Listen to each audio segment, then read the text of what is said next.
안녕하세요. 서동원 목사님의 말씀을 쉽고 재미있게 풀어드리는 시간, 주일 말씀 라디오 시간입니다. 안녕하세요. 네, 지난 시간에는 우리를 위해서 변호해 주시는 대언자 예수님, 또 이 땅에서 우리를 도우시는 보혜사 성령님에 대해서 나눴었죠. 네, 맞아요. 참 귀한 시간이었습니다. 그 역할과 의미를 다시 생각해보게 됐어요. 그렇죠. 예수님과 성령님 정말 우리 신앙에 너무나 중요하신 분들이니까요. 네, 맞습니다. 그래서 오늘은 그 연장선상에서요, 서동원 담임 목사님의 9월 7일 주일 말씀을 통해서 좀 더 실제적인 질문에 답을 찾아보려고 해요. 실제적인 질문요. 어떤 걸까요? 바로 사도행전 2장 38절 말씀을 중심으로 해서 이 보혜사 성령님께서 우리 안에 오셔서 우리와 함께 하시려면 우리는 그럼 무엇을 해야 하는가 하는 질문입니다. 와, 정말 중요한 질문이네요. 성령님과 함께하는 삶, 이게 우리 신앙 여정의 핵심이잖아요. 그분의 임재 또 내주하심을 경험하는 것만큼 큰 축복은 없으니까요. 그렇죠. 그래서 오늘 설교 말씀 속에서 그 구체적인 방법을 좀 함께 깊이 살펴보면 좋겠다 싶습니다. 네, 좋습니다. 우리 성도님들의 삶에도 실제적인 도움이 될 수 있기를 기대하는 마음으로요. 네, 그럼 바로 그 핵심 구절 사도행전 2장 38절 말씀으로 들어가 볼까요? 베드로가 이르되 너희가 회개하여 각각 예수 그리스도의 이름으로 세례를 받고 죄 사함을 받으라. 그리하면 성령의 선물을 받으리니. 네, 이 한 구절에요. 정말 성령님을 우리 삶에 모시기 위한 그 단계들이 딱 담겨 있는 것 같아요. 맞아요. 그 첫 번째 단추가 뭔가요? 바로 회개입니다. 말씀에서도 너희가 회개하여 이렇게 가장 먼저 딱 나오잖아요. 네네. 오늘 설교에서도 이 회개가 얼마나 중요한지 아주 깊이 있게 다뤄주셨어요. 우리가 그냥 잘못했다, 뉘우친다 이런 거랑은 좀 차원이 다르다고. 네, 저도 그 부분이 굉장히 인상 깊었습니다. 그냥 감정적인 뉘우침, 이걸 넘어서는 어떤 근본적인 변화를 의미한다고 하셨는데 좀 더 설명해 주실 수 있을까요? 네, 오늘 설교에서는 회개를 그 방향 전환이라는 관점에서 설명해 주셨어요. 방향 전환이요? 네, 그 헬라어 원어 메타노이아라고 하죠. 그 의미처럼 마음, 생각, 그리고 삶의 방향 자체를 완전히 바꾸는 거예요. 세상과 죄에서 돌아서서 하나님께로 향하는 거죠. 180도 유턴하는 것처럼요. 그렇죠. 완전히 돌아서는 겁니다. 이게 왜 첫 단계냐면요. 설교에서 에베소서 2장 말씀을 인용하셨는데 우리의 죄가 하나님과 우리 사이를 딱 가로막고 있는 아주 견고한 담과 같다고 하셨어요. 그 담이라는 비유요. 정말 와 닿네요. 이사야서 59장 2절 말씀도 생각나고요. 오직 너희 죄악이 너희와 너희 하나님 사이를 갈라놓았고 이런 말씀처럼요. 맞아요. 죄가 하나님과의 그 친밀한 교제를 딱 막아버리고 관계를 끊어버린다는 거죠. 그러면 성령님께서 오시려면 그 담부터 일단 허물어야 한다는 그런 말씀이시네요. 바로 그거죠. 하나님은 거룩하신 분이니까 죄와 함께 하실 수가 없잖아요. 우리 안에 죄라는 담이 그렇게 딱 버티고 서 있는데 어떻게 성령님께서 그 안에 들어오시겠어요? 그러네요. 마치 더러운 그릇에 귀한 손님을 모실 수 없는 것처럼요. 그렇죠. 그래서 성령님을 모시기 위한 첫걸음은 우리 힘으로는 안 되지만 성령님의 도움을 구하면서 이 죄의 담을 허물어뜨리는 회개에서 시작되어야 한다는 겁니다. 단순히 과거의 잘못을 인정하는 걸 넘어서는 거군요. 네, 현재 내 삶 속에서 하나님보다 더 사랑하고 의지하는 것들, 그런 우상들을 내려놓고 삶의 주권을 온전히 하나님께 드리는 결단, 이게 필요하다는 거죠. 죄의 담을 허무는 것. 이게 말처럼 쉽지는 않을 것 같은데 오늘 설교에서 이 과정을 좀 더 쉽게 이해하도록 비유를 들어주셨어요. 그 수도관 비유요. 네네. 그 비유 정말 적절했어요. 네, 저는 듣고 했어요. 아무리 좋은 상수원에서 깨끗한 물이 막 와도 우리 집으로 들어오는 그 수도관 있잖아요. 그게 녹슬고 막 이물질로 꽉 막혀 있으면 깨끗한 물이 마실 수 없잖아요. 그렇죠. 틀어도 물이 졸졸 나오거나 아예 안 나오기도 하고. 네, 우리 영혼 상태가 딱 그럴 수 있다는 거죠. 죄 때문에 영적인 통로가 막혀 있으면 생명의 근원이신 하나님에게서 오는 그 성령의 생수가 우리 삶에 흘러 들어올 수가 없는 거예요. 정말 그렇겠네요. 아무리 우리가 성령님의 은혜를 막 사모하고 그래도 내 안에 회개하지 않은 죄, 고집스럽게 붙들고 있는 죄가 있다면 그 흐름이 막힐 수밖에 없겠어요. 맞습니다. 근데 중요한 건 그 다음이죠. 네. 회개를 통해서 이 막힌 영혼의 수도관을 깨끗하게 청소하고 뻥 뚫어내면 어떻게 될까요? 아, 시원하게 뚫리는 거죠? 그렇죠. 막혔던 배수구가 뻥 뚫리면서 물이 콸콸 내려가듯이 깨끗해진 수도관으로 맑은 물이 콸콸 쏟아져 들어오듯이 성령의 생수가 우리 영혼 깊은 곳까지 가득 채우게 된다는 거죠. 와. 사도행전 3장 19절에도 약속이 있잖아요. 회개하고 돌이켜 너희 죄 없이 함을 받으라. 이같이 하면 새롭게 되는 날이 주 앞으로부터 이를 것이요. 아, 새롭게 되는 날. 네, 그러니까 회개는 우리를 꽉 누르는 죄의 짐을 벗고 영혼이 다시 살아나는 경험, 성령님을 맞이하는 정말 필수적인 첫 관문인 셈이죠. 영혼의 수도관을 뚫는 회개. 정말 중요한 첫 단계네요. 그럼 이 첫 단계를 통과하면 두 번째 단계는 무엇인가요? 다시 사도행전 2장 38절 말씀으로 돌아가 봐야겠네요. 네, 회개 다음의 말씀이 각각 예수 그리스도의 이름으로 세례를 받고 죄사함을 받으라고 하잖아요. 아, 네. 바로 예수 그리스도의 이름으로 세례를 받는 것. 이게 두 번째 단계입니다. 세례. 아, 기독교 신앙에서 정말 중요한 의식인데 가끔 그 의미에 대해서 오해가 좀 있을 수도 있을 것 같아요. 그렇죠. 오늘 설교에서는 그 점을 분명히 짚어주셨어요. 세례 자체가 우리를 구원하는 건 아니라고요. 네, 그 점을 확실히 하는 게 중요해요. 구원은 오직 예수님을 믿는 믿음으로 받는 거지 세례라는 행위 그 자체가 구원을 보장하지는 않으니까요. 네. 설교에서는 세례를 우리가 예수님을 구주로 믿고 회개해서 이제 하나님의 자녀가 되었다는 그 사실을 교회 공동체 앞에서 공개적으로 선포하고 고백하는 외적인 표 또는 인침과 같다고 하셨어요. 아, 표, 인침. 네, 그러면서 아주 적절한 비유로 결혼 반지를 들어주셨죠. 아, 결혼 반지 비유. 그거 정말 이해하기 쉬웠어요. 반지를 꼈다고 결혼이 성립되는 건 아니지만 그 반지는 우리는 서로 사랑하고 평생 함께하기로 약속했습니다. 이걸 사람들 앞에서 보여주는 증표잖아요. 그렇죠, 그렇죠. 눈에 보이는 증표죠. 세례도 약간 비슷해요. 세례는 이미 우리 안에서 일어난 그 내적인 믿음의 고백, 또 회개, 이걸 밖으로 표현하는 행위라는 거예요. 그러니까 나는 이제 옛사람에 대해서는 죽었고 그리스도 안에서 새로운 피조물이 되었습니다. 이걸 교회 공동체와 세상 앞에서 공적으로 선언하는 거군요. 네, 맞아요. 그리고 그냥 세례가 아니라 예수 그리스도의 이름으로 받는다는 점, 이게 핵심이라고 강조하셨어요. 왜 예수 그리스도의 이름으로 받는 게 그렇게 중요할까요? 그 이름 안에 담긴 권세와 능력 때문이죠. 사도행전 4장 12절에 보면 다른 이로서는 구원을 받을 수 없다.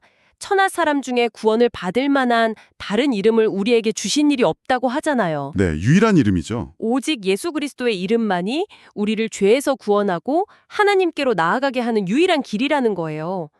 사도행전 22장에서 아나니아가 회심한 사울에게 말했잖아요. 일어나 주의 이름을 불러 세례를 받고 너의 죄를 씻으라고요. 아, 네, 그랬죠. 예수님의 이름을 부르면서 세례를 받는 것은 그분의 십자가 보혈의 공로를 의지해서 내 모든 죄가 씻음받았음을 믿음으로 받아들이고 선포하는 의미인 거죠. 그렇군요. 세례는 그냥 물 뿌리고 잠기는 행위가 아니라 예수님의 그 구속사역에 내가 동참하고 그분의 이름을 힘입어서 죄사함을 받았다는 것을 믿음으로 고백하는 거군요. 네. 그리고 또 앞으로 성령님의 인도하심 따라서 살겠다는 결단을 공적으로 표현하는 그런 언약의 증표인 거죠. 아, 언약의 증표. 중요한 의미네요. 네, 맞습니다. 그래서 회개를 통해 하나님과의 관계가 회복되고 세례를 통해 그리스도와의 연합과 죄사함의 은혜를 공적으로 확증하고 이 두 단계를 거치면 드디어 우리에게 놀라운 약속이 주어지는 거죠. 그 약속이 바로 사도행전 2장 38절 마지막 부분. 그리하면 성령의 선물을 받으리니 이거군요. 네, 맞습니다. 회개와 세례의 결과로 주어지는 최고의 선물이 바로 성령님이셨네요. 네, 그렇습니다. 여기서 선물이라는 단어에 좀 주목할 필요가 있어요. 선물요? 네, 성령님은 우리가 막 노력해서 얻어내는 어떤 대가나 자격의 결과물이 아니라는 거예요. 하나님께서 은혜로 그냥 거저주시는 선물이라는 의미죠. 아, 그것도 그냥 선물이 아니라 하나님 자신, 즉 삼위일체 하나님의 한 인격이신 성령님을 우리에게 선물로 주신다는 거예요. 와, 하나님 자신을요? 네, 어떤 신비한 힘이나 에너지가 아니에요. 인격적인 하나님께서 우리 안에 오셔서 영원히 함께 하시겠다는 약속입니다. 이보다 더 큰 선물이 어디 있겠어요. 정말 그렇네요. 하나님 자신을 선물로 주신다니. 이건 뭐 상상할 수 없는 은혜인데요. 그렇죠. 그렇다면 이 귀한 선물 성령님을 받으면 우리 삶에는 구체적으로 어떤 일들이 일어나게 되는 건가요? 오늘 설교에서도 성령님이 오실 때 경험하는 변화들을 좀 짚어주셨어요. 네. 가장 첫 번째로는요, 성령님은 우리 마음에 내가 하나님의 자녀다 하는 그 흔들리지 않는 확신을 주세요. 아, 확신이요? 네. 로마서 8장 15절 16절 말씀이 이걸 잘 설명해 주죠. 너희는 가시 무서워하는 종의 영을 받지 아니하고 양자의 영을 받았으므로 우리가 아빠 아버지라고 부르짖느니라. 성령이 친히 우리의 영과 더불어 우리가 하나님의 자녀인 것을 증언하시나니. 와, 아빠 아버지라고 부를 수 있게 된다는 거. 네.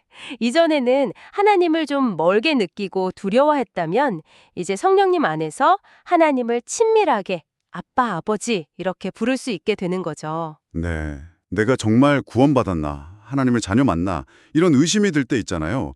그때 성령님께서 우리 영 깊은 곳에서 너는 내 자녀야 하고 확증해 주시는 거예요. 아, 그 확신이 주는 평안과 담대함. 정말 세상 무엇과도 바꿀 수 없겠네요. 그렇죠. 이게 우리 신앙의 기초를 아주 단단하게 만들어주죠. 네, 이 확신 위에 서 있을 때 비로소 담대하게 세상을 살아갈 힘도 얻게 되는 것 같고요. 설교에서 사용된 전구 비유도 이 부분을 잘 설명해 주었던 것 같아요. 아, 네네. 그 전구 비유도 기억나네요. 그렇죠. 아무리 비싸고 성능 좋은 전구라도 전기가 연결 안 되면 아무 빛도 못 내잖아요. 그냥 차가운 유리 조각일 뿐이죠. 그렇죠. 하지만 전선에 딱 연결돼서 전기가 흐르는 순간 밝은 빛을 내면서 어둠을 밝히는 역할을 하잖아요. 네. 우리 인생도 마찬가지라는 거죠.